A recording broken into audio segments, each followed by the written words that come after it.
તો સુરતના હીરાબાગ ખાતે આવેલી નામચીન પીપી સવાણી સ્કૂલમાં વિદ્યાર્થીનીની છેડતીનો બનાવ બન્યો છે। શિક્ષક દ્વારા વિદ્યાર્થીનીની છેડતી થઈ હોવાની વાલીઓને જાણ થતાં વાલીઓએ શાળાએ આવીને હોબાળો મચાવ્યો છે તેમજ શિક્ષકને જોરદાર મેથી પાક પણ ચખાડ્યો હતો।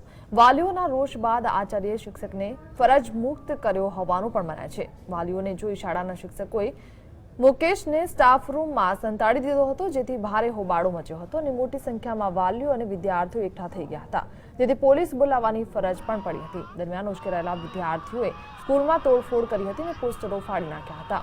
પોલીસે વાલીઓનો રોષ જોતા શિક્ષક મુકેશને પોલીસ સ્ટેશન લઈ જવામાં આવ્યો હતો અને કાપોદ્રા પોલીસ સ્ટેશનમાં ફરિયાદ નોંધાવવામાં આવી હતી।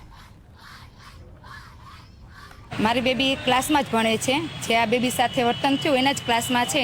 એણે પણ મને એમ કીધું, હા મમ્મી એ સર છે જે આ બધાને ચાળા જ કરતા હોય છે, અમને એમ કે તમે આમ જુઓ, પછી છોકરીઓને ચાળા કરવા માંડે છે। પ્રિન્સિપલે પહેલાં એમ કીધું કે ફરિયાદ કરી ત્યારે એમ કીધું કે આવું સહન કરવાનું, ઘરે વાલીઓને નહીં કરવાનું। હા એ છોકરીને જ એવું કીધું કે તમારે સહન કરવાનું, આવું ઘરે નહીં કહેવાનું, એમ સ્કૂલ બદનામ થાય એટલા માટે એમ।